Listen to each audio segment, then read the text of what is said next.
الحمد لله حمدا كثيرا طيبا مباركا فيه عدد نعمه وإفضاله ونواله. الحمد لله حتى يبلغ الحمد منتهى، وأشهد أن لا إله إلا الله وحده لا شريك له، وأشهد أن سيدنا ونبينا محمدا عبده ورسوله المصطفى المجتبى الذي اصطفانا الله به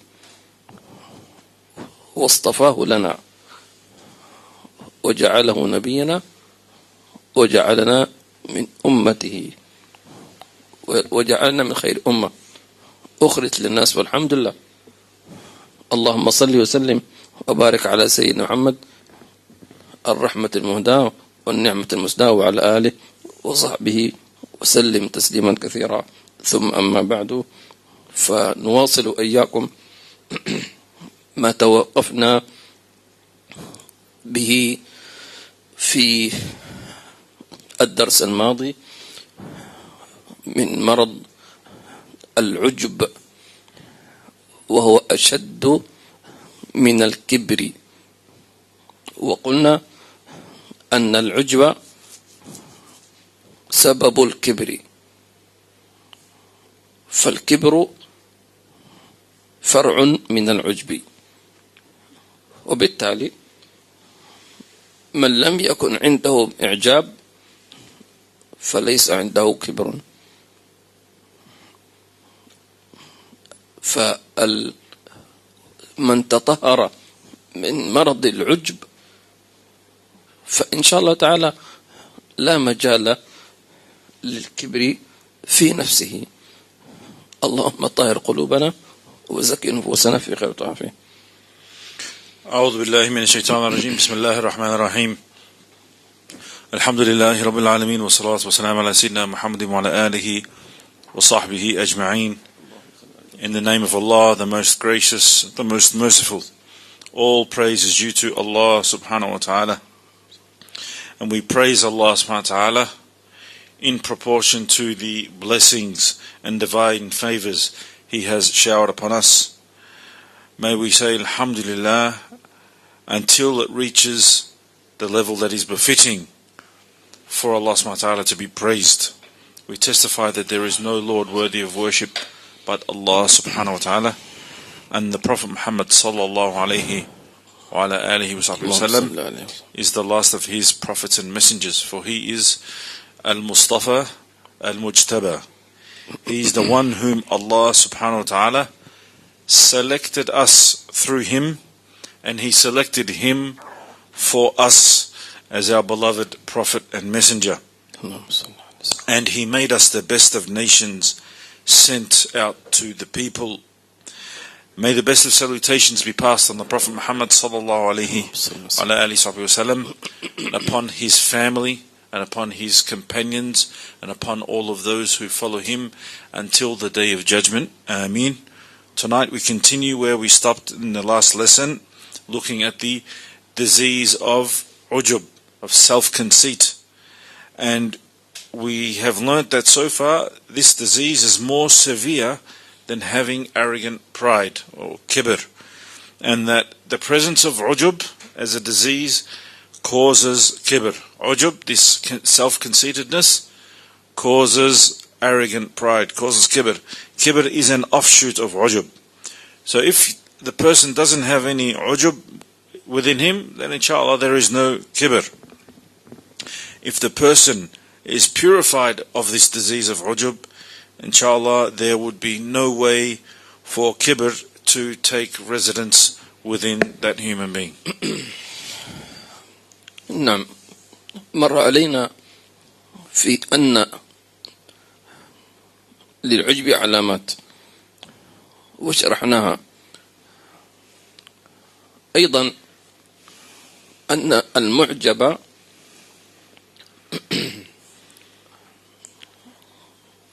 ينسب كل شيء لنفسه، من حيث الأسباب أو من حيث الاستحقاق، بمعنى أنه يقول أنه ما أنتم عليه من الخير بسببي، أنا الكل في الكل، لولا أنني فعلت كذا لما حصل كذا، لولا أنني سعيت لما كذا، لولا، فينسب أنا. هذا معجب. وبمعنى آخر أو المعنى الآخر أنه يرى كما أنه نسب الشيء لنفسه، لولا أنا ولولا فعل تركي، فإنه بالمقابل يطالب الآخرين بأن يكافئوه. فمثلا يقول أنا الكل في الكل، فلا بد تستشيروني. أنا الذي أنفق على البيت، فلا بد أن تحترموني. هذا يسمونه استحقاق، يعني أنا أستحق منكم أنكم تحترموني. ليش؟ لأنني أنا الكل في الكل. واضح؟ فهذا ارتبط بهذا وترتب لذلك، فهذا معجب. فلذلك قلنا أن الإنسان يعرف نفسه، هل هو من المعجبين أي بنفسه، أم أنه من الشاكرين؟ فالذي ينسب الفضل لنفسه هذا معجب. يعني معجب يعني مش معجب يعني بيسموه أنتم بالإنجليزي لايك يعني كذا، لا، معجب بمعنى أنه لا يرى إلا نفسه، لا يرى إلا نفسه. فلذلك يقول للآخرين فأنا لا بد أنكم تحترموني. الله يجعلنا إياكم من الذين يستمعون القول فيتبعون أحسنه. So, and we learnt in the previous lessons that there are signs for this disease of ujub, and we went into those signs and we explained them. The one who has this disease typically associates all goodness and all success back to himself, either through causation or through deservedness. We'll explain this. Through causation means that he'll tell people, if it wasn't for me, you would not have been successful. I was the cause for your success. I was the reason for you to reach such level or such status. So all it is about me, just referring back to himself. And he thinks that he is deserving of some sort of praise, recognition, or status because of his so-called conceitedness. And he'll tell you that you need to consult with me. I'm the Lord of the house. I'm the one in charge here. Everything goes through me. Always me. And so therefore he's in this self-deserving state, this state of self-conceitedness. And each person knows their own self. The person knows whether they have this disease of ujub, this self-conceitedness, or if they are of the shakirin, those who are grateful to Allah subhanahu wa ta'ala, associate the good back to Allah. So because the person who has this disease of ujub, this self-conceitedness, he always associates the khair and the goodness and the success back to himself. He's self-conceited. And this in Arabic is called ujub. It's a disease of ujub. And he will go on and say that you need to respect me, and he demands respect and recognition from people. ولذلك إبليس كان في البداية عاصي، أو قبل أن يكون عاصي كان مطيعا، ثم فتن. والإنسان يتعرض في الحياة للاختبارات، تختبر في دينك ودنياك.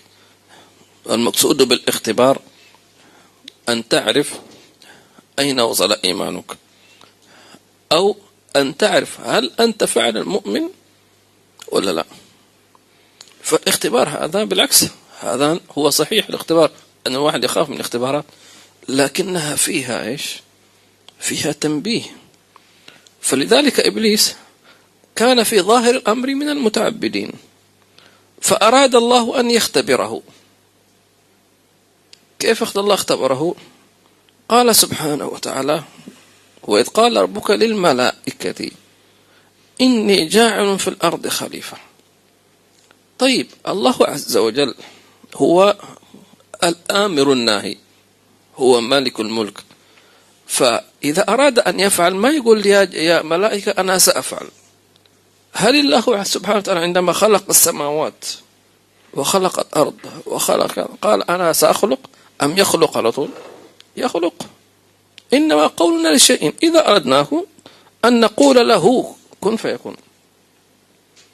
لكن هنا حينما أراد أن الله يخلق أبانا آدم الجنس البشري، هيأ المخلوقات لهذا المخلوق، كأن الله يقول للمخلوقات أنا أصلا خلقتكم يا سماوات ويا أراضين وما فيهن عشان هذا الذي سأخلقه بعدكم. كلام كبير. فعندما خلق الله السماوات والأرض ونصب الجبال وشق الأنهار وجعل فيها البحار وأنبت الأشجار، طيب لمن هذه؟ قال إني جاعل في الأرض خليفة. شوف، لم يقل إني جاعل في الأرض مخلوق يعبدني، لا، خليفة يخلفني في أرضي. تمام. الملائكة قالوا وتجعل فيها ما يسل فيها. الحاصل الملائكة نجحت، سلمت الله عز وجل. وعندما خلق الله آدم عليه السلام نفخ فيه من روحه، أمر الملائكة أن يسجدوا له، فسجد الملائكة كلهم أجمعون إلا إبليس. إبليس تعجب، أعجب بنفسه، قال أسجد لمن خلقت طينا؟ هذا تعجب. قال أنا خير منه، هذا إيش؟ كبر. تمام. الكبر فيها موازنة، أفضل، أحسن، أغنى، أجمل، فيها مقارنة. واضح. أما إبليس في أول شيء تعجب، أسجد لمن خلقت طينا؟ ما قال أنا خير منه أو شيء، قال أنا هذا لا شيء أصلا، حقير، لا شيء، أنا نار وهذا طين، ما في مقارنة أصلا. بعدين قال أنا خير منه، فتسبب. ثم بعد ذلك بعد العجب والكبر صار أساء الأدب مع الله، وهو الذي أدى به إلى الكفر والعياذ بالله عز وجل. فاللهم احفظنا من ذلك، آمين.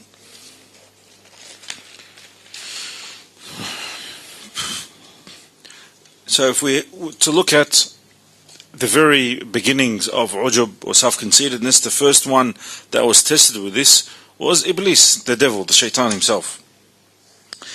In the beginning he was an obedient servant of Allah subhanahu wa ta'ala, then he was tested. And you must understand, we as human beings, as the creation of Allah subhanahu wa ta'ala, we can either be tested through issues of the Deen or issues of the dunya.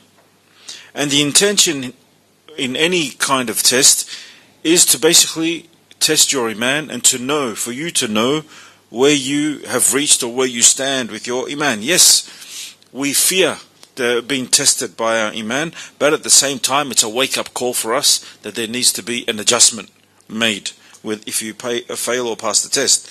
Now, if you look at Iblis at the very beginning, he was a worshipful servant, an obedient servant of Allah subhanahu wa ta'ala. Then Allah subhanahu wa ta'ala tested him.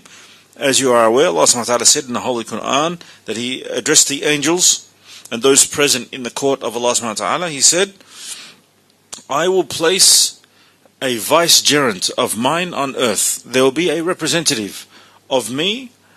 I'll place a representative of me on the earth.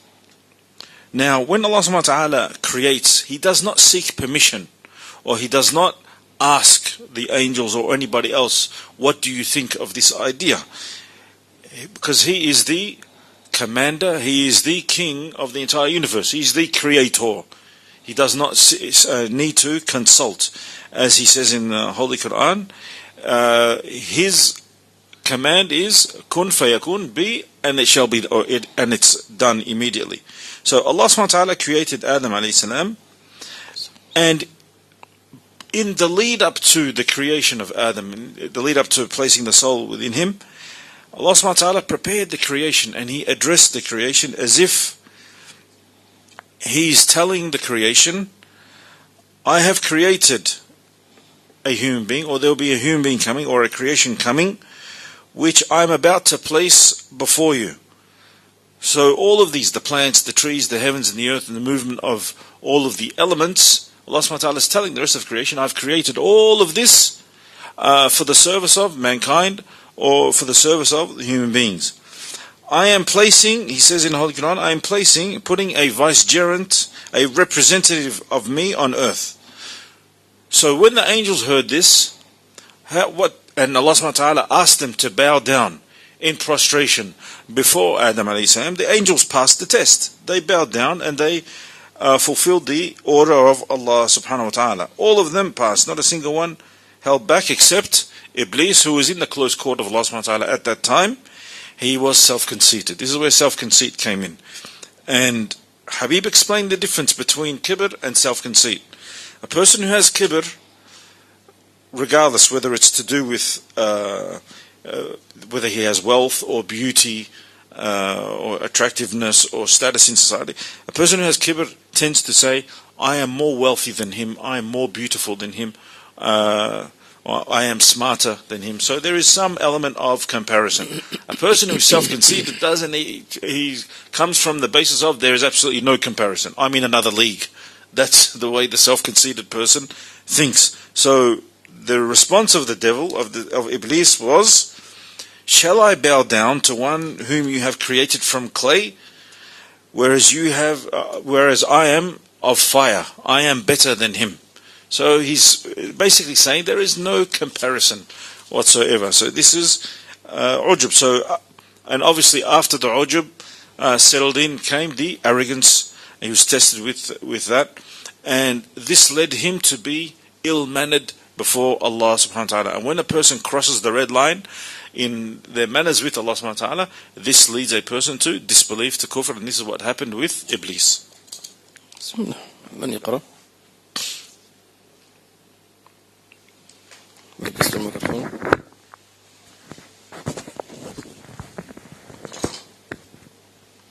بسم الله الرحمن الرحيم، والصلاة والسلام على سيدنا محمد أشرف الأنبياء والمرسلين. من كتاب الأربعين في أصول الدين، تأليف العالم العلامة الإمام أبي حامد محمد بن محمد الغزالي رحمه الله تعالى، ونفعنا به وبكم وبعلومكم في الدارين آمين. آمين. فصل في من يجعل عطية الله تعالى سببا لاستحقاق عطية أخرى. من العجائب أن يعجب العاقل بعلمه وعقله، حتى يتعجب أن أفقره الله تعالى وأغنى بعض الجهال، ويقول كيف وسع الله النعمة على الجاهل وحرمني، فيقال له كيف رزقك العلم والعقل وحرمهما الجاهل، فهذه عطية منه، أفتجعلها سببا لاستحقاق عطية أخرى؟ بل لو الإمام الغزالي رحمه الله تعالى، أحسنتم، في يعني يتكلم عن حال النفوس، يعني مثل هذا، مثل ما يسمونه يعني تقريب المعنى استشاري، مش اختصاصي، استشاري ما شاء الله، أو بروفيسور. الإمام الغزالي يقول أنه في تفكير بعض الناس من العجب أن يعتقد الإنسان أنه ما دمت أنا عالم، عندي عقل راجع، ذكي، أفهم، فهيم، معناه لابد أن أستحق أنا أن أكون في مرتبة الملوك، أو أستحق مثلا هذه الوظيفة. كثيرون يقع في هذا الشيء، حينما مثلا يريد أن يقدم وظيفة، أو هو موظف في شركة، ففوجئ أنه تم ترقية زميله إلى درجة أعلى، فيقول عجيب،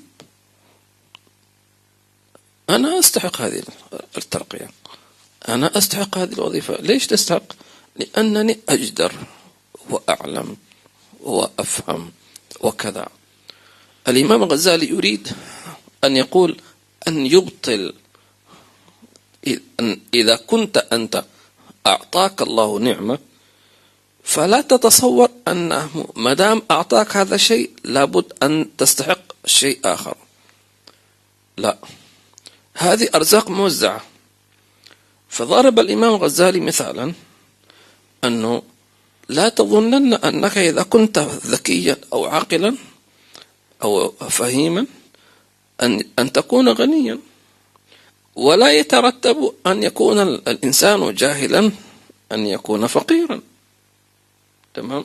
وهذا ما نراه اليوم. تجد الواحد إنسان أمي لا يقرأ ولا يكتب، ربما يمشي حافي ويمتلك بنايات، هو لا يعرف يكتب ولا حتى يعرف يوقع، فقط إيش؟ تبصيم. وعنده فلوس في الرصيد، في أرصدة أكثر من يمنك حملة الشهادات ومن جامعة إلى جامعة. ما هذا؟ هذه أرزاق يسمونها عطايا لا عن استحقاق.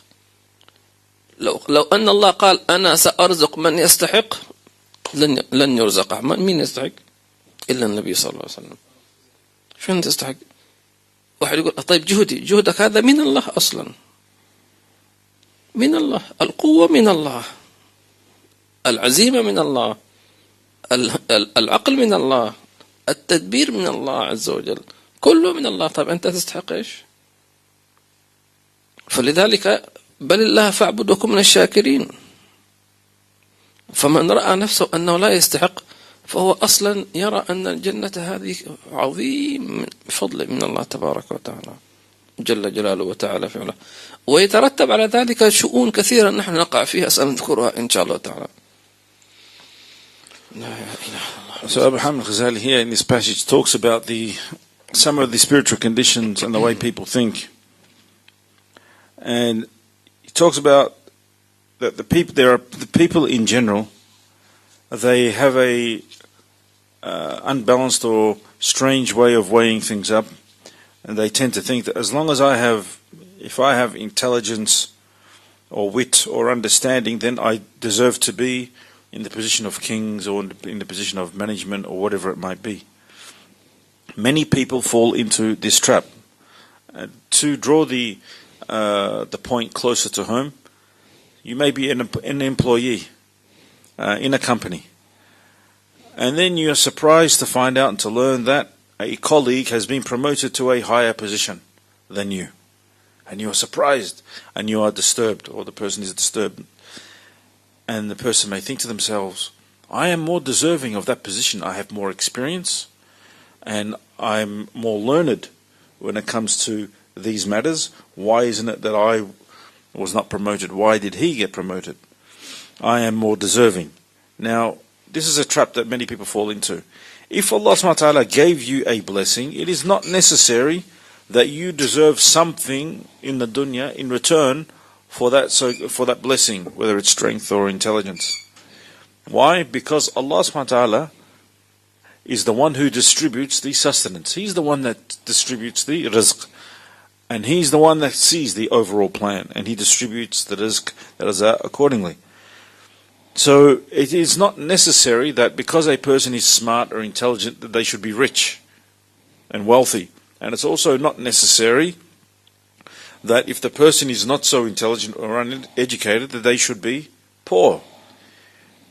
This is not the case. How many examples have you seen on earth, whether it's today or in the old times, where you find the person has no education whatsoever? He didn't go through all the formal education, doesn't have any degrees, perhaps is illiterate, does not even know how to read, Yet you find that he's a multimillionaire.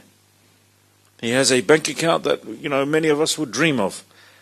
And yet many of us, or the other people who have degrees and have gone to university, and they have very modest incomes. So it's not necessary that because you've learned or you're intelligent that you be so rich, and vice versa. The opposite is true. So this is the distribution of Allah subhanahu wa ta'ala. This is the divine distribution of sustenance, where it's not in accordance to what you think you deserve. Because if you think you deserve, if you wanted Allah subhanahu wa ta'ala to distribute the wealth and the sustenance according to what people deserve because of their intelligence, there's only one person that would deserve anything, and that is the Prophet Muhammad sallallahu alaihi wasallam. So if you think because of your strength or your intelligence that you deserve it, you need to think again. The planning is from Allah subhanahu wa ta'ala. So in the end, what do you deserve? Nothing. You may have some intelligence. Who gave you that intelligence? Allah subhanahu wa ta'ala. If you have wealth, who gave you that wealth? Allah subhanahu wa ta'ala. If things tend to fall into place and you think you were the one that planned it, no. Who's the one that allowed you to do all of this? Allah subhanahu wa ta'ala. So what do you deserve? Nothing, because you did nothing in essence, so you don't deserve anything. And as Allah subhanahu wa ta'ala says in the Holy Quran, worship Allah subhanahu wa ta'ala and be of the shakirin, and just be grateful to Allah subhanahu wa ta'ala. ولذلك من الذي يستحق، أو بمعنى آخر من الذي أولى بغيره من النعم؟ هم الشاكرون لله عز وجل. والشاكر لله عز وجل هو الذي يعترف بفضل الله ويعترف أنه لا يستحقها ويستخدمها لطاعة الله عز وجل. هذا شاكر لله عز وجل، لا يرى نفسه مستحق. فلذلك حينما تجد إنسان تستغرب، تقول له أنت كيف حصلت على هذه الوظيفة؟ كيف؟ السؤال نفسه عجيب، غلط تماما. لأن لا يشترط، انتبهوا لهذه المسألة، لا يشترط أن تجتمع الأسباب فيحصل الشيء الذي تتمناه. لا يشترط. كل الأسباب موجودة، لكن لا يشترط أن تكون النتيجة واقعية. ما يمكن. مثلا، وكذلك العكس، إذا انتفت الأسباب ليس معنى أنه ينتفي الأمر. مثال، زوجان يريدان أن ينجبا، ما في إنجاب، سنة، سنتين، 3، 4، 5، ذهب إلى الطبيب، في شيء؟ ما في شيء. النتائج كلها طبيعية سليمة، تمام. الزوجة سوت كشف وفحص، النتائج كلها سليمة، فيقولون إيش؟ عجيب. ما هو مش عجيب، لا عجب. واضح؟ الله ما أراد الله عز وجل. فالعجب من يتعجب أنه إذا كان الأسباب موجودة أنه لابد يحصل شيء. مش في إله هو المدبر. لأنه لو قلنا لو وجد السبب الفلاني والفلاني لابد أن النتيجة تكون كذا، نقول لا، هذا صار اتخاذ قرار. بالمقابل أنه إذا لم تجتمع الأسباب فليس معنى أن الأمر منتفي مستحيل، لا. مثال ذلك نفس المثال، زوجان اثنان،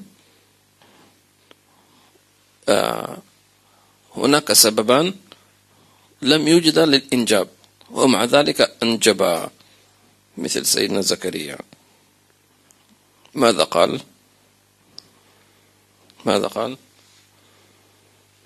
قال بلغني الكبر وامرأتي عاقر. يعني لا من جهتي ولا من جهة زوجتي، ومع ذلك طلب من الله الذرية. واضح؟ طيب أنت تعرف أنه ما في، يعني زوجتك عقيم يعني لو تحلم ما راح تنجب، هكذا العقل يقول، لا تحاول. وأنت كبير في السن، حتى لو عندك حيوانات منوية فهي ميتة، لا يمكن أن تلقح، فأنسى الموضوع، أنسى، شيل هذا من بالك. لا، كم هذا يحصل اليوم، يقول لك لا تحاول. إيش لا تحاول؟ ليش ما أحاول؟ أليس الله على كل شيء قدير؟ هو الإله. الأسباب هذه عبودية. واضح؟ ليش عبودية؟ حتى نأخذ ثواب العبودية، نتعبد بها الله عز وجل. تمام؟ لا إله إلا الله. فالله عز وجل استجاب سيدنا زكريا، ما قال له الله عز وجل كيف أنت تدعوني وأنت إنسان كبير في سن وامرأتك عاقرة؟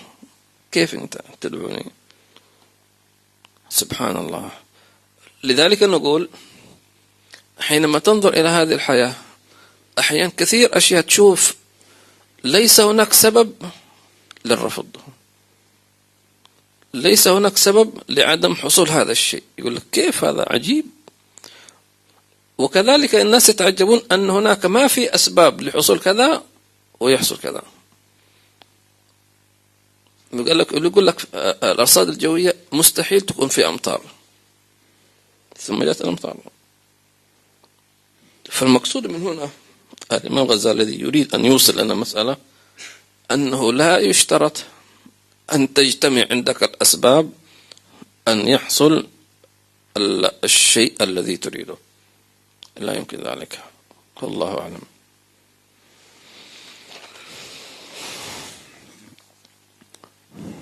So if we were to look at who is the most deserving, or if you were to look at who do you think should be given the higher priority, are those who are of the shakirin, those who are the most grateful to Allah subhanahu wa ta'ala. And what are the characteristics of the person who is shakir, the person who is grateful to Allah subhanahu wa ta'ala? He acknowledges that the favor and the blessings are from Allah subhanahu wa ta'ala. He sees himself as not deserving, and he uses those blessings for obedience to Allah subhanahu wa ta'ala. These are the main characteristics of the great person who expresses gratitude, or the shakir person. So, for a person to be bewildered at his colleague and ask the question, how on earth did you get that job? How did you get that job? This is the wrong question to ask altogether. You have to understand that in life it's not a condition for all things to line up for you to get whatever it is that you were wishing for or that you're planning for. You may have done all of the right things, put all the right things in place, but it does not turn out the way you intended it to be. And the opposite is also true. Sometimes nothing lines up.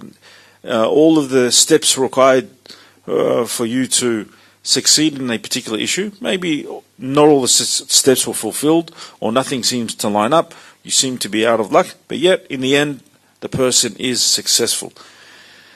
For example, you may have a married couple, who are trying for years to conceive a child. They've been trying everything. So what do? They go to the specialist and they do a checkup, a physical checkup, to see that everything is okay from the husband's side and from the wife's side in terms of fertility.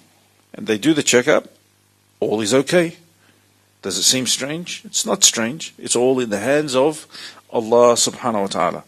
What is strange is for one to think that because all of the external factors are present, because all of the elements are present, why isn't it happening? That is the strange thing, that a person thinks that something should happen, and 1 + 1 should equal 2. It's not necessary in life.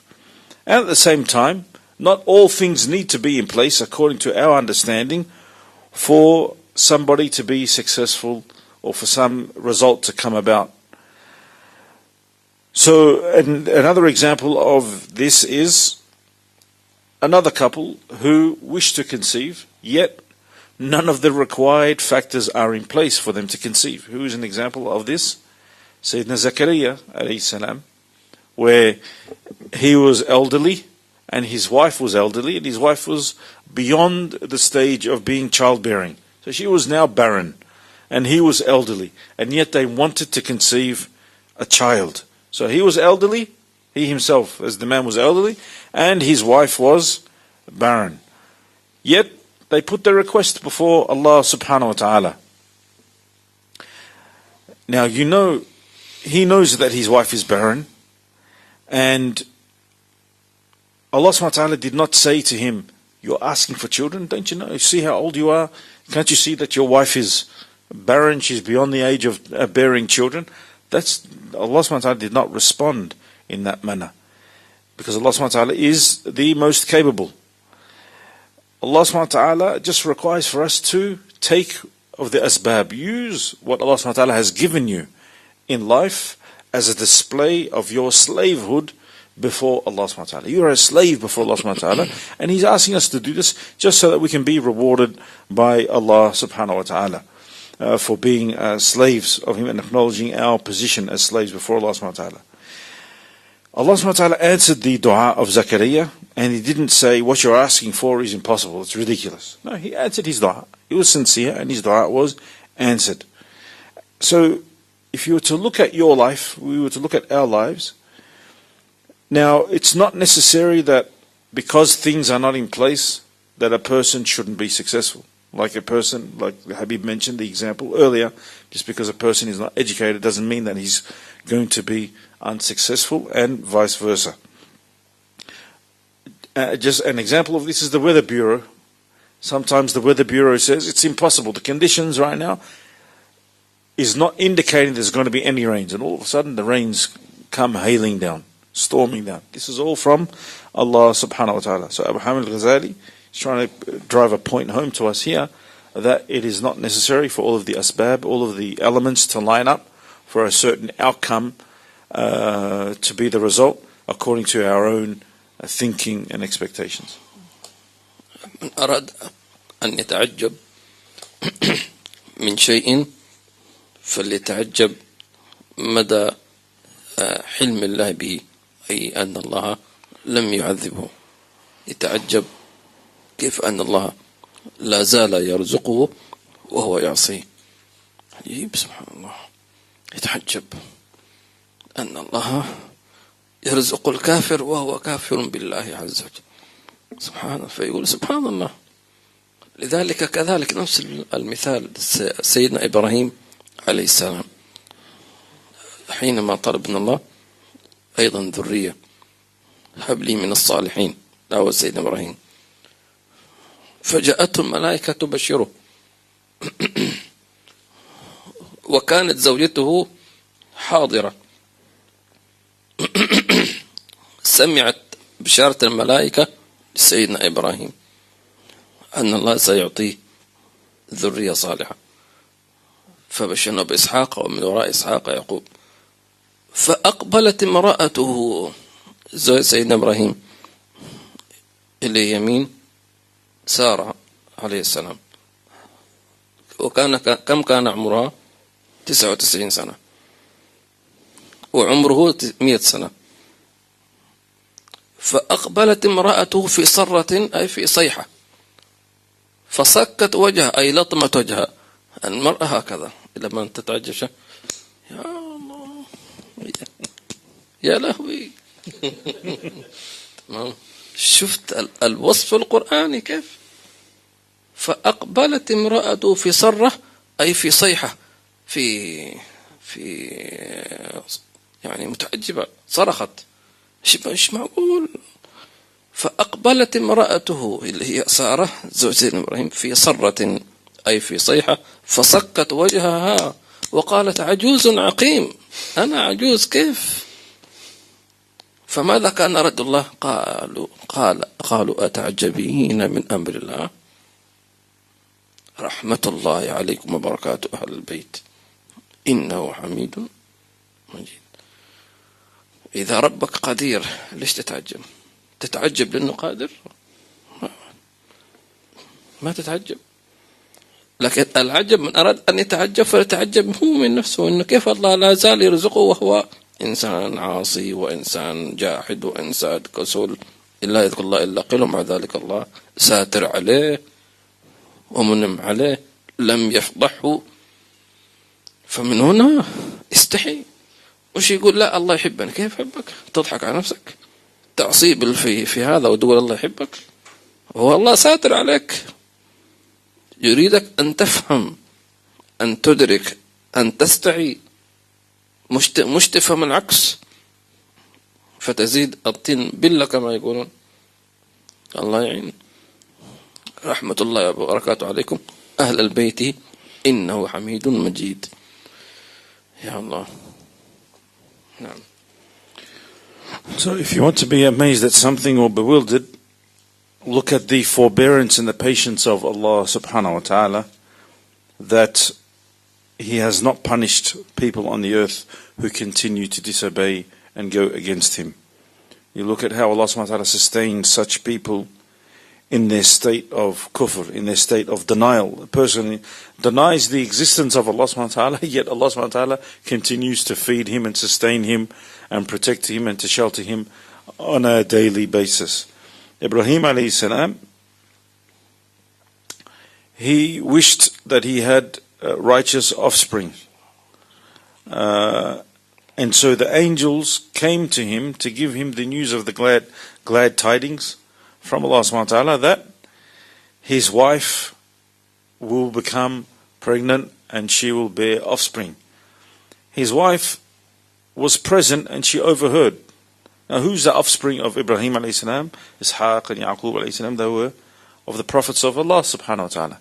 So his wife overheard this conversation from the angel explaining to Ibrahim alayhi salam. So how old was she at the time? His wife Sarah alayhi salam, she was 99 years old, and Ibrahim alayhi salam was 100 years old. So she overheard the conversation that his wife was going to become pregnant, and so she was astonished, and she slapped her face in astonishment and almost squealed.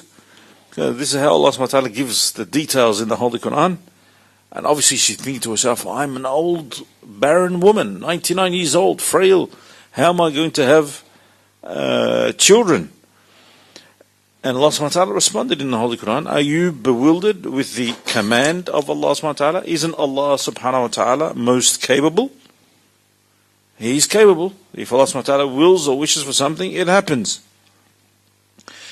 Yet, what you should do, as what we should be doing as human beings, is being amazed at the way Allah subhanahu wa ta'ala sustains and conceals our faults. We continue to be errant and perhaps do actions that displease Allah subhanahu wa ta'ala, yet He conceals us, not just us as believers, but also the non-believers.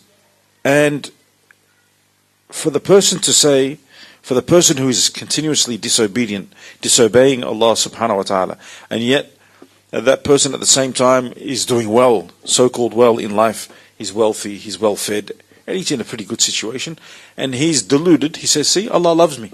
I'm not. He thinks that because even though he's not praying, doing all these things, he's saying to himself, Allah still loves me because He's given me all these things. This is delusion. Allah subhanahu wa ta'ala wants you to come to your senses and realize that all of these are blessings from Allah subhanahu wa ta'ala. Wake up. أحيانا مثلا بعض الناس مثلا يدعو لشخص معين بالهداية لكنه لا يهتدي. لماذا؟ لأنه الذي بعض الناس حينما يدعو الله اللهم اهد فلان يظنون أن هذا العبد لن يهدي، والله يقول لك ما في فائدة أصلا، بس كذا يدعو فلا يهتدى. لماذا؟ لأنه يعتقد أن الله عاجز من أن يهدي فلان بيهتدي. لا تتعب نفسك أصلا، تدعو على إيش؟ لا حول ولا قوة. ما في فائدة. شو ما فائدة؟ ما نقول لك ما فائدة. شو اسمه حينما يدعو العبد ربه تبارك وتعالى لابد يدعو ويعلم أن الله قادر على أن يهدي فلان. كما مر علينا سابقا قصة سيدنا عبد القادر الجيلاني، أليس الله بقادر؟ أليس الله قادر؟ لا. أو العكس، بعض الناس مثلا يتمنون لبعض الأشخاص الهلاك أو كذا، فتأتي النتيجة عكسية، ينقلب إلى أن يكون وليا صالحا. لماذا؟ لأنهم يرون أنه لا يستحق الهداية أصلا. أنت ما تستحق، أنت إنسان مجرم، أنت إنسان ظالم، أنت إنسان فاجر، أنت إنسان هالك. ما يتصور فلان يهتدي، ما أصدق. موجود هذا في حياة الناس اليوم. كيف أنت مين أنت؟ كيف أنت تتحكم في أقدار الله؟ كيف يقول فلان هذا ما يمكن أن يتوب أصلا؟ ما يقول لك ما مستحيل فلان يكون من المهتدين، مستحيل. لا إله إلا الله. أبو سفيان نفسه أسلم، وهو الذي كان يقول في يوم بدر يوم بيوم أعلو هبل، وكان يتكلم عن النبي صلى الله عليه وسلم وغيرهم. سبحان الله. فلذلك نظرة الناس أن فلان لا تتعب نفسك، هذه نظرة خاطئة. أو فلان ما يمكن أن يهتدي، هذا مسألة خاطئة. أو أحيانا نحن ندعو ونقول ما في أنفسنا، نقول الله ما راح يسيب هذا فلان، خلاص مختوم عليه، والعياذ بالله تبارك وتعالى. فهذه مسألة خطيرة جدا، ينبغي الإنسان أن يتدارك نفسه فيتطهر منها، ويكون علاج ذلك قالوا أتعجبين من أمر الله. فلذلك الله شرع لنا الدعاء ليعلمنا الإنسان لماذا يدعو، لشيء يحتاجه. طب هذا الذي تحتاجه أنت تعلم أنك عاجز وغيرك عاجز، فتدعو القادر فيغير لك هذا الشيء. نعم، الله يثبتنا وإياكم لما يحب ويرضى. Amen. Some people, unfortunately, for example, when they look towards a person who perhaps needs guidance, whether it's a Muslim who's gone astray or it's a non-believer, they have an incorrect way of thinking that such a person will not be guided. And they have this way of thinking, oh, why trouble yourself in making dua for such a person? He's not going to be guided. Whether that person says it outwardly, verbally, audibly, or he thinks that, both are wrong. When you call upon Allah subhanahu wa ta'ala to guide any person, you must do it with full yaqeen, with full certainty in your heart that Allah subhanahu wa ta'ala is very much capable of guiding that person. And we mentioned in previous classes the story of the great Sheikh Abdul Qadir al-Jailani, when he overheard when someone said, isn't Allah subhanahu wa ta'ala capable? And he repeated it over and over. He said, yes, he is capable. Yes, he is capable. You know that story very well. Some people, even to the extent that there are people, na'udhu billah, they wish for other people to be destroyed. May destruction befall them, come upon them. That person is a tyrant, he's an oppressor, he doesn't deserve any good. And he even believes that such a person cannot be guided. There's no way he can be. Who revealed that to you? How do you know? Even to the extent that that person who they believe or think that cannot be guided, his life may change and he may even become a wali of Allah subhanahu wa ta'ala. And it has happened many times in present times and in historical times. But yet these people, they say mustahil, impossible for such a person to be guided. This is an incorrect way of thinking. One very simple and basic example, which everybody knows, is the example of Abu Sufyan who lived at the time of the Prophet ﷺ, everybody knows he became a Muslim eventually. Before his Islam, this was the same person. When the Muslims were victorious at the Battle of Badr, what did he say to the Prophet Muhammad ﷺ? He said, today is your day, but we'll have our day. One day, a day for a day. He says, you were victorious today, we're going to be victorious another time. He was challenging the Prophet ﷺ. This same man became a believer later on. Who at the time would have thought? But this is all the commands of Allah subhanahu wa ta'ala. He's the one that changes.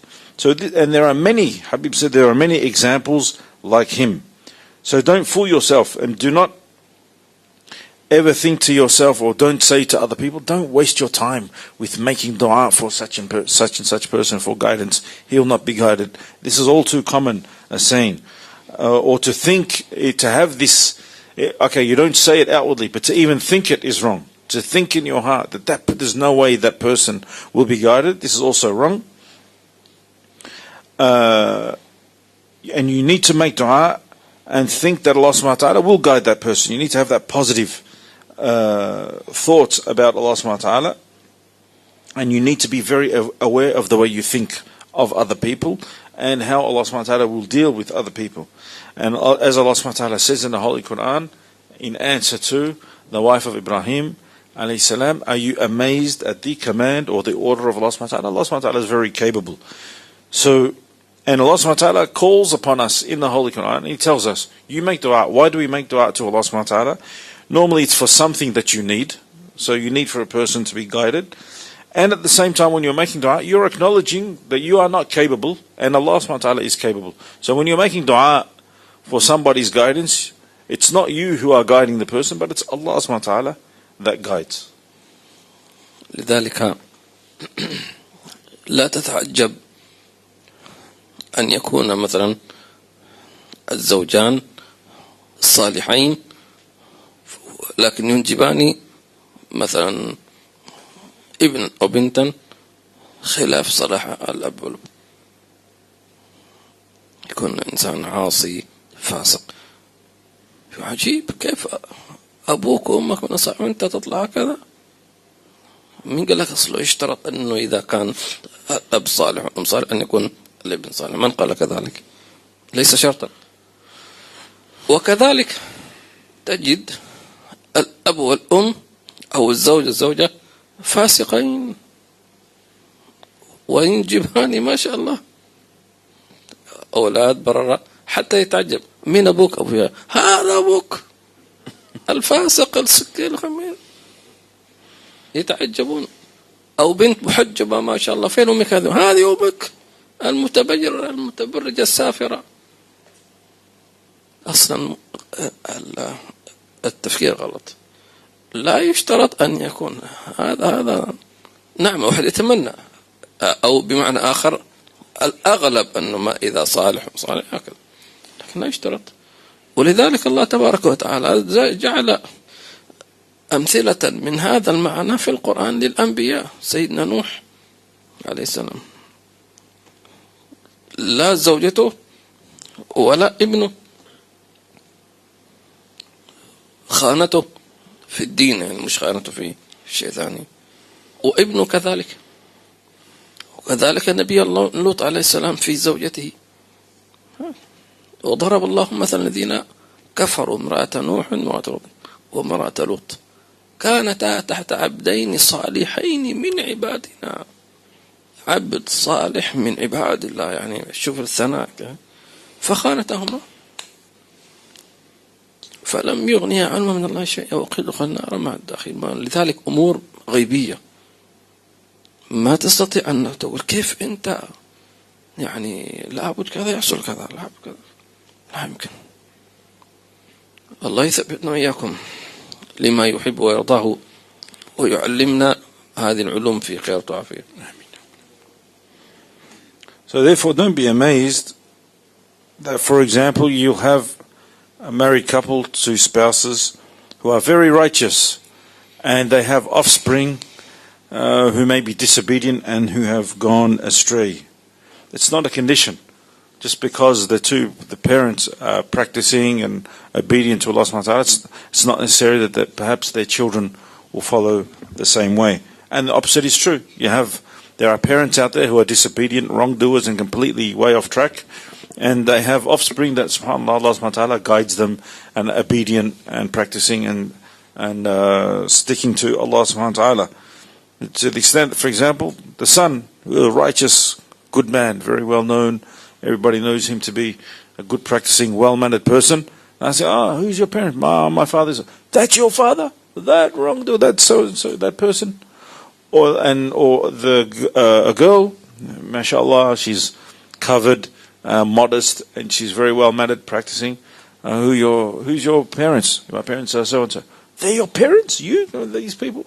So don't be amazed at such outcomes.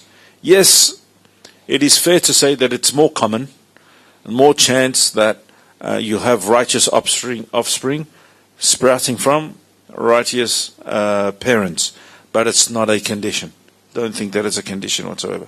And there are examples amongst the prophets which Allah subhanahu wa ta'ala mentions in the Holy Quran. The Prophet Nuh alayhi salam, if you look at his wife, who went against him in the Deen, and also his son did not follow him in the Deen.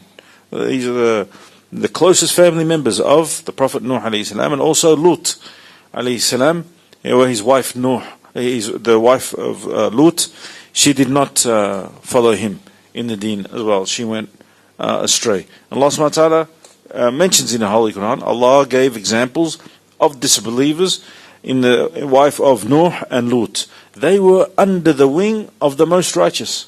They lived with the most righteous of people, selected by Allah subhanahu wa ta'ala, yet they went astray. So just to sum up what Habib was saying, it's not necessarily that 1 + 1 will equal 2, or that things will line up in the way that you expected normally. والأعجب من هذا وذاك أن يكون الأب كافر والأم كافرة وانجبان داعي إلى الله.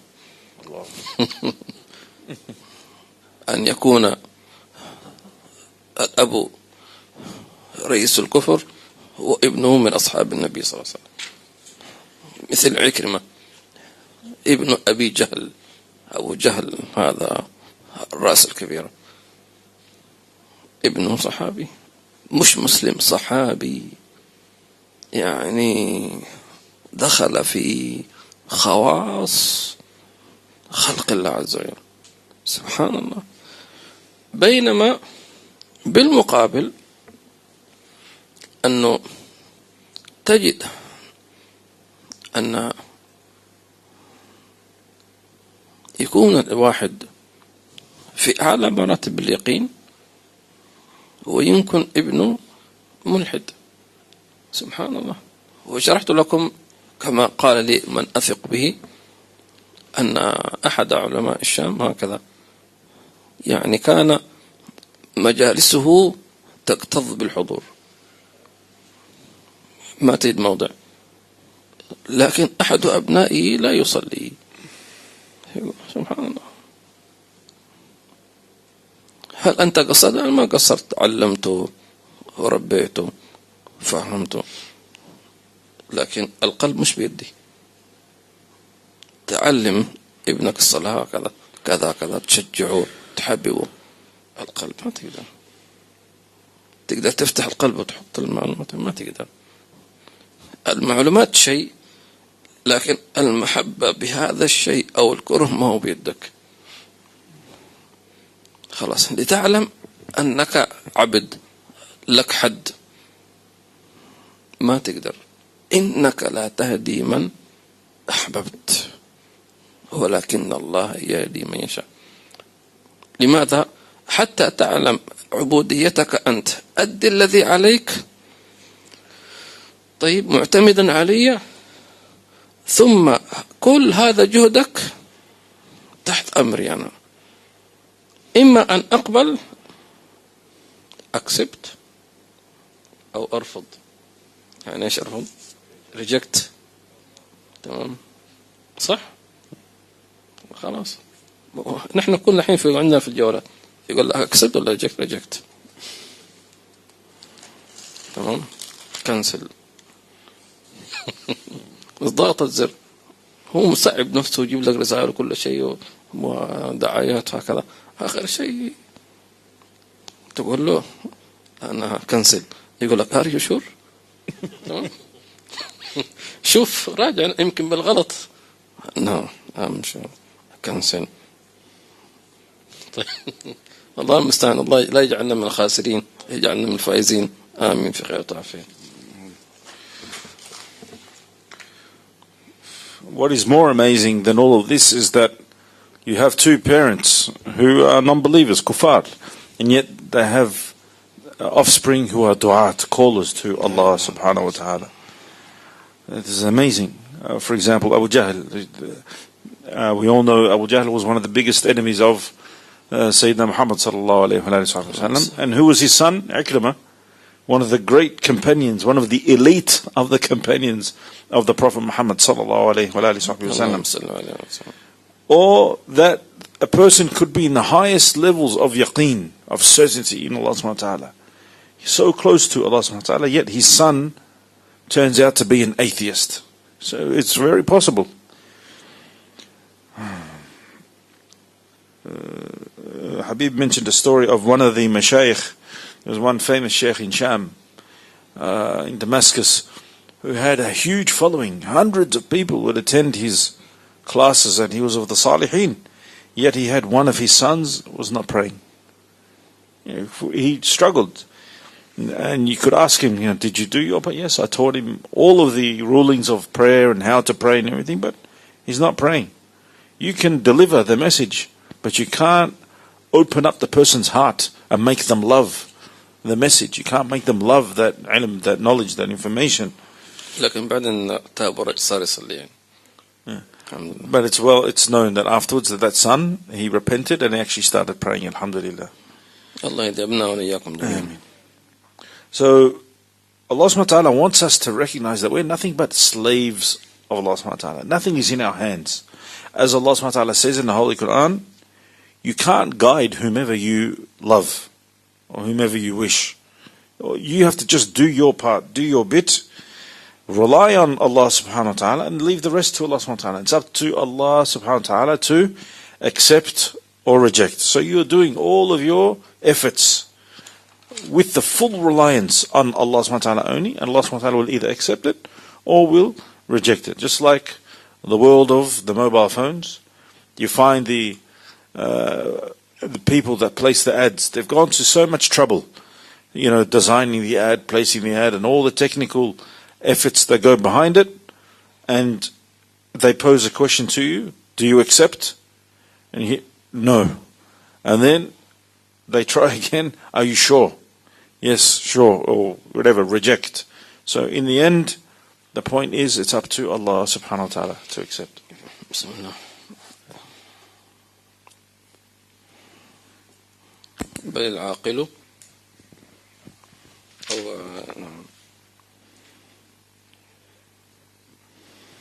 وما تعجب.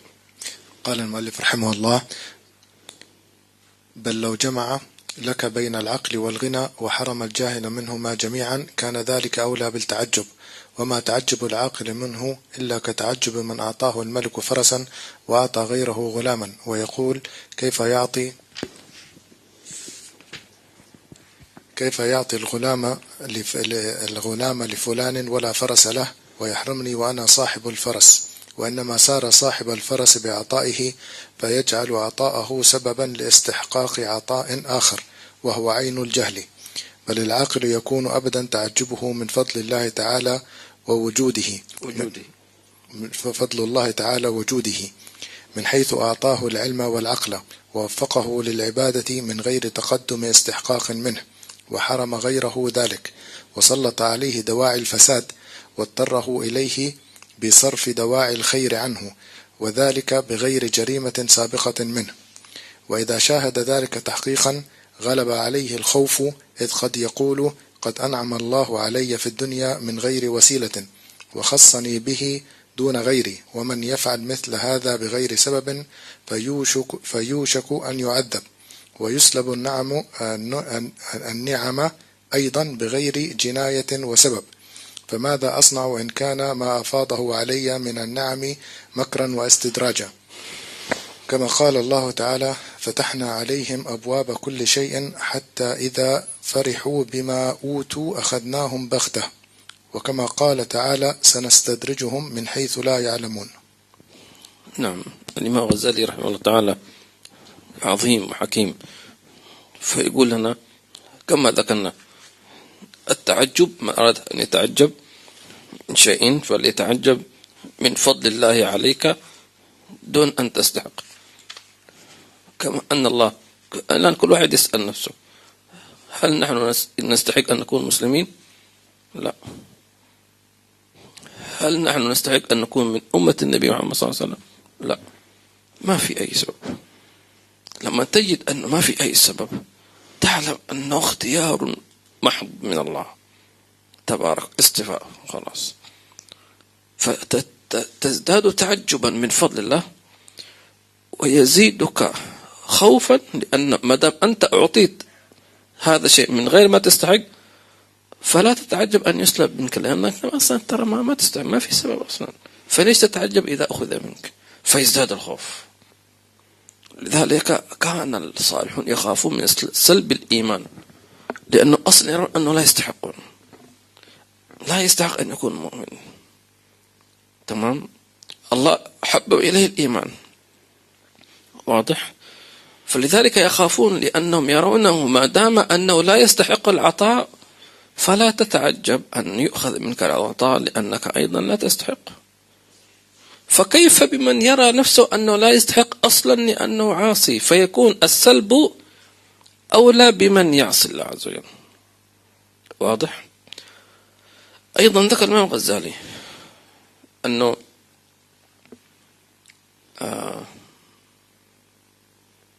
من العجب الشديد، أيوة هذا يحصل كثير للناس، أنه مثلا عنده أمر معين فيرفض هذا الشيء، لا يتحقق، يغلق الباب مرة مرتين ثلاث أربع، فيتساءل مع نفسه طب أنا إيش سويت؟ طب أنا أصلي، أذكر الله، أقرأ قرآن، أبر بوالدي، أربي أولادي، أحاول أن أحفظ نفسي، أزكي، الناس يحبونني، ما ظلمت أي أحد ولا تكلمت على أحد، أموري طيبة. عجيب، تتعجب أن الله ما حقق ما تريد. يحصل هذا لنا كثيرا، يقول ليش الله ما استجاب لي؟ ليش ما استجاب لك؟ ليش أنت تستحق أن الله يستجيب لك؟ إيش ماذا؟ ما الشيء الذي أنت تستحقه عشان الله يستجيب لك؟ ليرفع هذه الفكرة أن الله عز وجل ما دمت تطيعه لابد يحقق لك ما تريد، ارفع من بالك، مش لازم، لا تستحق. ومن أجل أن يرفع هذا عن بالك أنه لم يستجيب لدعوات بعض الأنبياء، صح؟ ومن النبي صلى الله عليه وسلم في بعض الدعوات لم يستجب، كما ذكرنا استغفار للمنافقين، استغفرت لهم أو لا تستغفر لا يغفر لهم، أولا ما استجيب، خلاص. كثير من الصالحين لم تستجب دعوتهم، بل من الأنبياء كما ذكرنا. فإذا كأن الله يقول إذا أردت أن أستجيب دعوات لأحد خلقي فالأنبياء أولى، ما عصوني أبدا ولا خالفوني أبدا وهم صفوة العباد، ومع ذلك بعضهم لم أستجيب له. تيجي أنت تقول أنا ليش ما استجاب الله لي؟ مين أنت؟ فلوسك في البنك وعندك بطاقة ائتمان وعينك شاهدت 50,000 منظر حرام وسمعت مليون كلمة لا تليق، وشايف نفسك تقول ليش؟ عجيب، الله المستعان.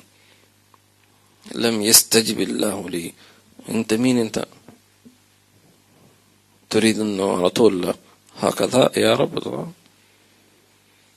الله. الحمد لله. فالعبد حينما قالوا سأل بعضهم الحبيب عمر ننهي هذا الدرس أنه في الحديث يدعو في آخر الزمان تكثر فتن فيدعو خيارهم فلا يستجاب لهم.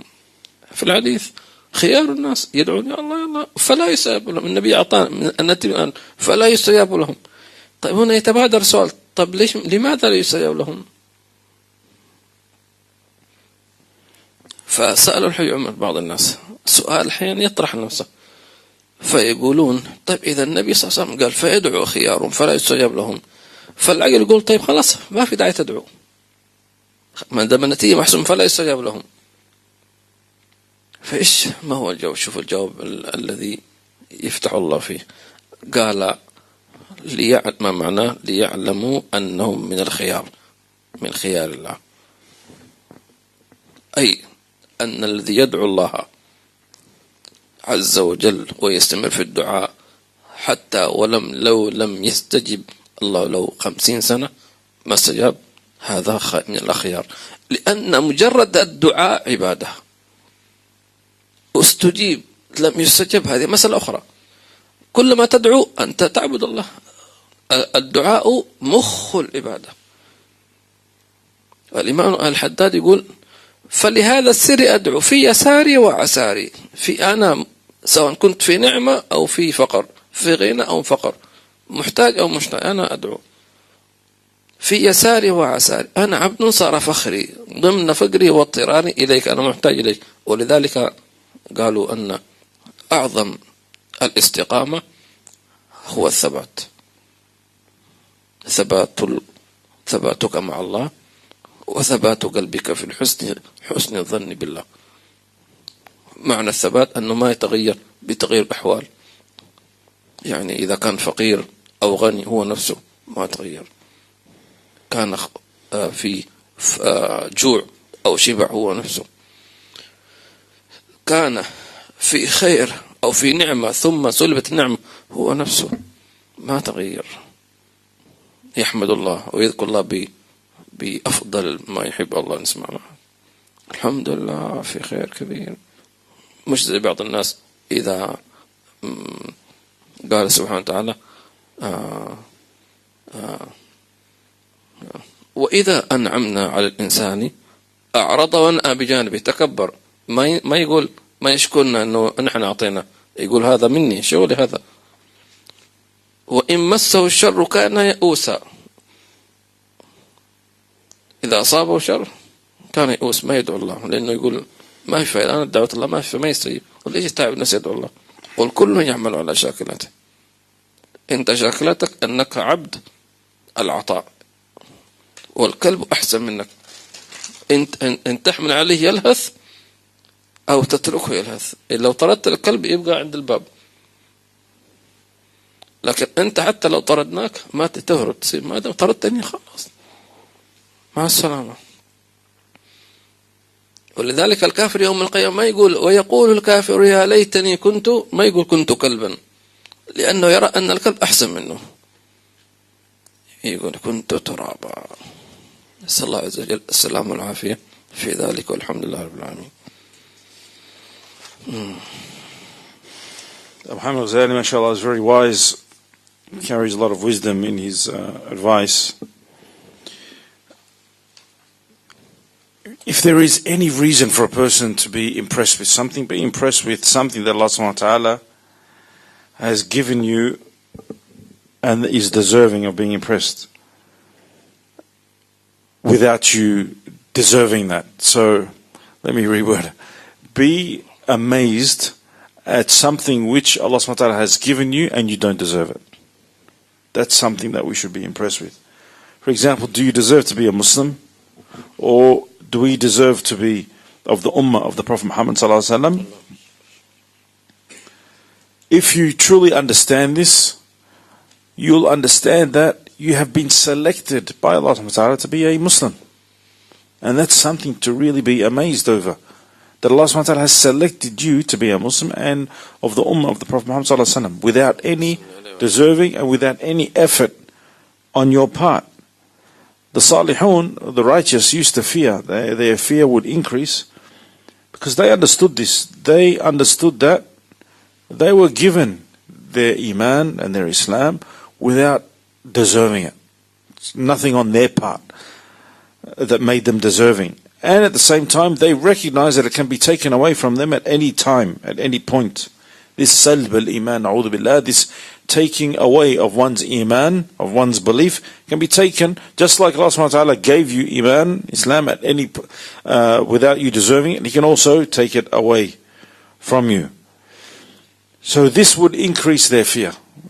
The salihin, the righteous, will always be in this state of fear that the iman could be taken away from them at any point in time.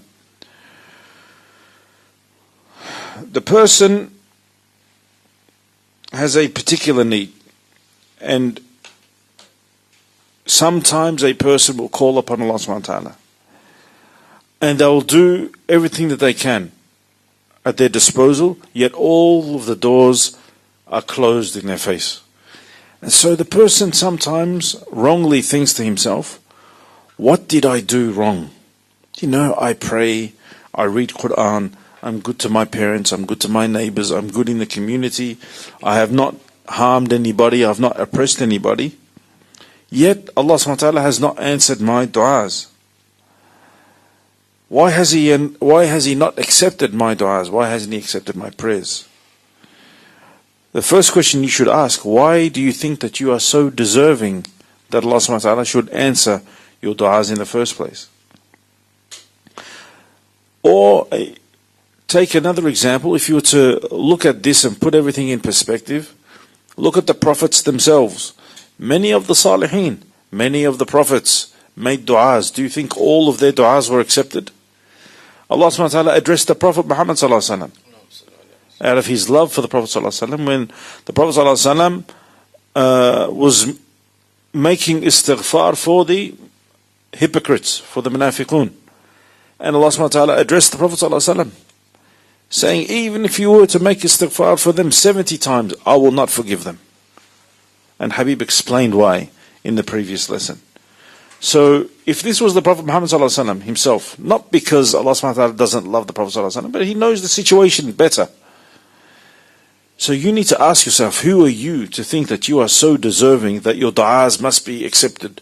And now, we as human beings, we have many shortcomings. Look at all the wrong things that we have done in our lives, yet we expect our du'as to be accepted. Who are you in comparison to the prophets and the salihin? Some students, they were sitting with Habib Umar, and they asked him a question about one of the hadiths of the Prophet Muhammad sallallahu alaihi wasallam regarding the last days, where the Prophet sallallahu alaihi wasallam says towards the end of time, when the fitan, the trials and tribulations, will be plentiful, and the best of the people, in other words, the best of the Muslims, their du'as will not be answered. So some people might ask, so why make dua in the first place? If the Prophet ﷺ said this, the best of the Muslims, or the best of the people, their du'as will not be answered. You have to look at how Habib Umar, mashallah, how he answered this question, and he understood. He answered them, he told them, the point is that you make dua, the best of people make dua to Allah subhanahu wa ta'ala, so that they know that inshallah they are of the best of the people. The du'as are not answered, so inshallah they take this as a sign that inshallah they are of the close ones to Allah subhanahu wa ta'ala. And you have to understand also that dua is a worship in itself. Dua is the fountainhead of worship. So you need to be constantly engaged in dua. Imam al-Haddad, mashallah, one of the greatest awliya and ulama of all times, he used to say in one of his couplets, in my ease and in my hardship, I make dua, I call upon Allah subhanahu wa ta'ala. So regardless of the situation, He's the same person in ease and in hardship. The best state for a human being to be in is to be unwavering with Allah subhanahu wa ta'ala and have positive thoughts of Allah subhanahu wa ta'ala. whether the person is in a state of poverty or richness, or whether the person goes from poverty to richness or richness to poverty, he is the same person. His iman remains the same. This is the best state to be in. Whether it's khair, whether it's in goodness or in hardship, the person continues on his way to Allah subhanahu wa ta'ala. As Allah subhanahu wa ta'ala mentions in the Holy Quran, He talks about the human being. If we give blessings to the person becomes arrogant, and it's like he's saying to the people, this is all from my own hard work and my own cleverness. And if we throw him into hardship, the person falls into despair. It's almost like he thinks that there is no point in calling upon Allah subhanahu wa ta'ala. And so in this sense, the dog is better than this person. Why? Because the dog is always panting. Whether you feed him, whether you give him something to drink, wherever the dog goes, he's always panting. He's always in the same state. So at least he's consistent, is the point. Whereas we as human beings, we oscillate. Our state tends to change up and down. So that's why on the Day of Judgment, the kafir, he will not even say, I wish to be a dog. Why? Because he knows the dog is better than him on that day. If the dog was consistent. So the kafir on that day will wish that he was dust. May Allah make us firm, inshallah. في بعض الناس يستجيب الله دعواتهم بعد موتهم، فيتكون في الدنيا يدعو 20 30 40 سنة، يا الله ما في صحيح، لكنه ما مر يوم إلا ويدعو حتى توفاه الله. بعد ما يتوفاه الله عز وجل يستجيب دعاءه. فواحد يقول طيب إيش الفائدة بعد ما يموت؟ لأنه قالوا حينما يموت تعرض عليه آثار دعوته فيفرح في قبره. هو يريد أن يفرح، فالفرح في البرزخ أعظم من الفرح في الدنيا، لأنه في البرزخ خلاص انتهت. فعندما يجد آثار دعوته يعيش في نعيم، سعادة عظيمة، فأن الله استجاب له. فلذلك الواحد منا لا يستبطئ ولا يستعجل. ادعو الله عز وجل عبودية، ولا تتعجب من فلان هداه الله، فلان الله هداه عجيب، لا تتعجب من ذلك. كما أنك لا تتعجب من فلان لا يتصور أنه يرتد. في ناس أسلموا زمن النبي صلى الله عليه وسلم ارتدوا بعد موته، يا ساتر. وفي ناس كانوا يسبون النبي صلى الله عليه وسلم فصاروا يفدونه صلى الله عليه وسلم. عجيب. فالله يثبتنا وإياكم على ما يحب ويرضى، ويتوفنا مسلمين ويلحقنا بالصالحين غير خزايا والمفتونين. السيرة سؤال الفاتحة إلى حضرة النبي.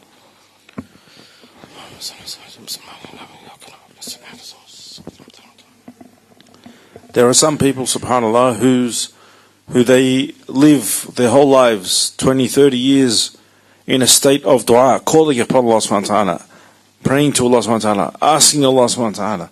And it's only after they die that Allah subhanahu wa ta'ala accepts their du'as.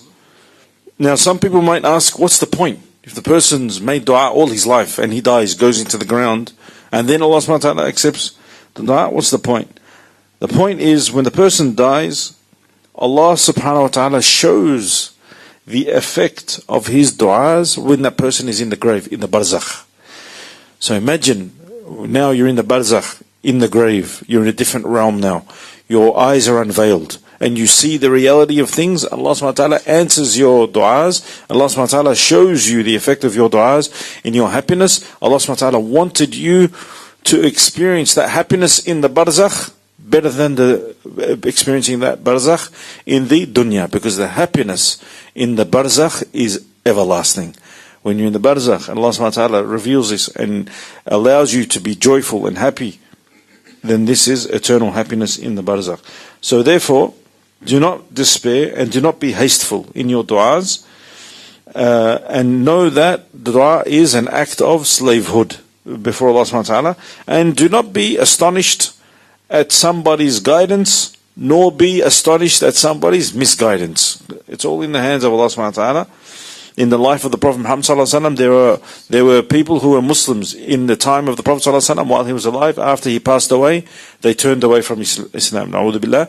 And also there were people that lived in the time of the Prophet sallallahu alaihi wasallam who were his enemies and slandered him. And after the death of the Prophet Muhammad sallallahu alaihi wasallam, they wished to give their own lives for the Prophet sallallahu alaihi wasallam.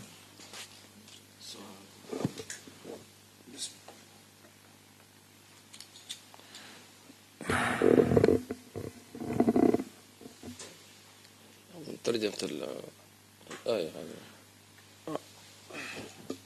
ولا إيش؟ شرح لهذا الآية. نعم. هذا السؤال. طيب. اقرأ السؤال. So there is a question here. There is an ayah in Surah Al-Baqarah which reads, the meaning of roundabout, the meaning is, or do you think that you will enter paradise without such trials as came to those who passed away before you? They were afflicted with severe poverty and ailments, and were so shaken that even the messenger and those who believed along with him said, when will the help of Allah subhanahu wa ta'ala come? Yes, certainly the help of Allah subhanahu wa ta'ala is near. So the request was for Habib to explain this ayah, especially the statement, when will the help of Allah come? طبعا نحن ما نفسر، ولكن نقول من تقريب المعنى كأن المولى تبارك وتعالى يتعجب من بعض الناس أو من بعض الخلق، فيقول لهم أنتم كيف تريدوا أن تدخلوا الجنة بدون مقابل، بدون بذل، بدون جهد؟ وإن كان هذا البذل والجهد لا يدخلكم الجنة. الذي يدخلكم الجنة قبولي لجهدكم، رحمتي بتعبكم.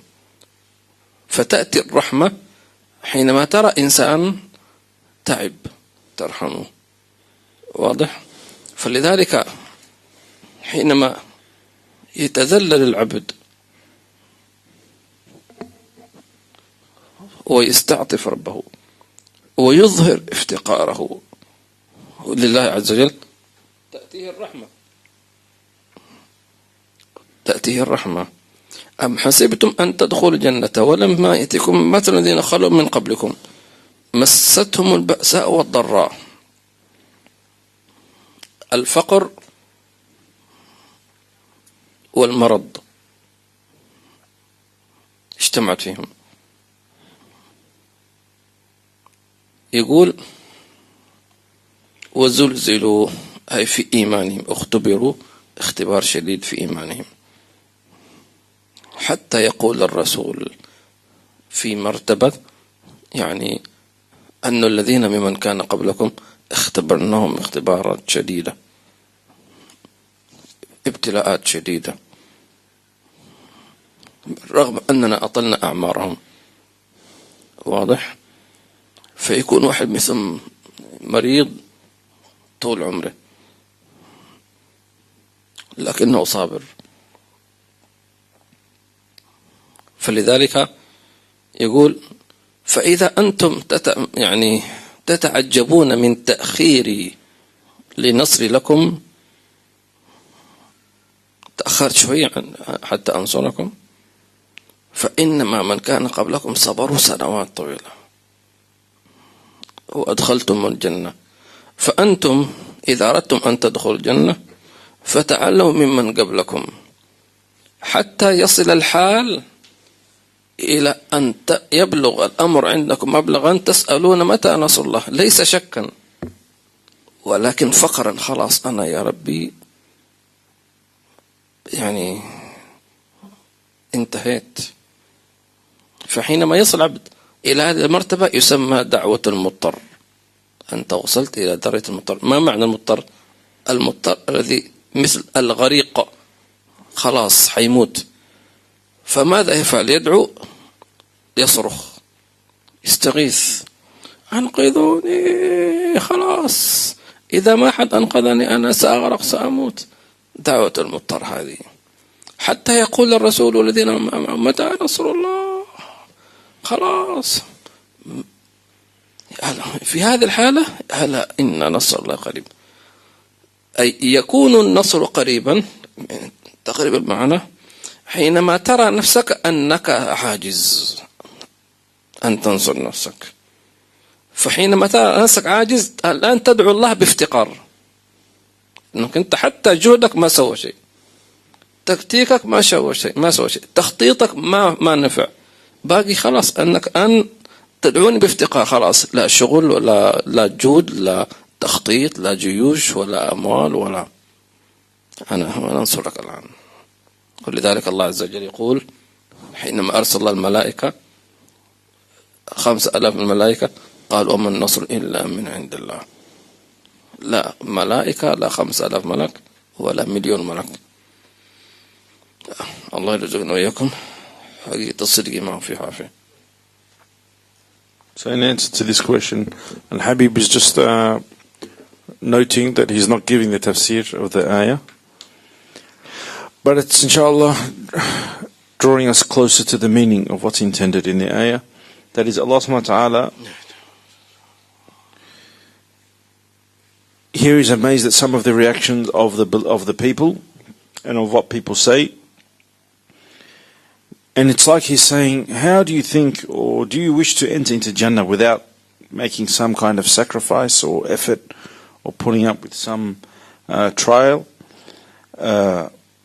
And what is it that allows you to enter into Jannah in the first place? It is firstly Allah subhanahu wa ta'ala accepting you and having mercy on you. That's what's going to allow you to enter into Jannah in the first place. When you see someone tired and it's gone through a lot of hardship, what do you normally do? You have mercy on them. So likewise, when Allah subhanahu wa ta'ala sees you tiring and making a lot of effort and you go to Him in a state of brokenness, He has mercy on you. So when you display your poverty before Allah subhanahu wa ta'ala, Allah subhanahu wa ta'ala has mercy on you. So Allah subhanahu wa ta'ala talks about some of the previous nations who were afflicted with both poverty and sickness. They were tested in their iman, and they were tested, and it was like some of the companions, they asked the Prophet ﷺ about when is the victory from Allah subhanahu wa ta'ala. So Allah subhanahu wa ta'ala is explaining to them that there were previous nations. They lived much longer than you. And most of their lives, there were people who most of their lives lived in sickness and in poverty, yet they were patient. They are of the sabirin. And where are they now? They've been granted, inshallah, Jannah. They lived much longer. They went through many more hardships than you, and they were granted Jannah. So Allah subhanahu wa ta'ala is trying to give them a lesson. And if you are concerned or worried about the delay of the victory of Allah subhanahu wa ta'ala, you need to be patient. Look at the previous nations who were patient for many years and they were granted Jannah. So learn from those before you. And when a person reaches the stage, when will be the salvation or the victory or the success from Allah subhanahu wa ta'ala? The person has reached the stage of extreme helplessness before Allah subhanahu wa ta'ala, extreme poverty. So this now becomes the da'wah of al-muttar, the person who is in extreme desperation. It's like a person who is drowning and saying, save me, help, or I will die. So when the person screams out, when is the salvation of Allah subhanahu wa ta'ala? When will it come? And Allah subhanahu wa ta'ala says, it's qareeb, it's close by. The victory is close by. When you see yourself as being totally incapable of that victory. The victory is not in your hands. No weapons, no war, no army. No, it's not in your hands, not because of your strength, but purely because of Allah subhanahu wa ta'ala. And you call upon Allah subhanahu wa ta'ala in this state of weakness and poverty, acknowledging that there is no strength with you, but all of that power is from Allah subhanahu wa ta'ala. As Allah subhanahu wa ta'ala says in the Holy Quran, that the nasr, the victory, is from Him. Because some of them said, the angels were sent. The victory, regardless of the manifestation of how or what, the victory is from Allah subhanahu wa ta'ala. هنا أسئلة من المتابعين عن طريق اليوتيوب. أول شيء الله يجزيكم الخير على المتابعة وعلى الدعوات. There's a question here from those who are following on YouTube. And firstly, Habib saying Jazakumullah khair for your effort in following and attending the class and your du'as. هذه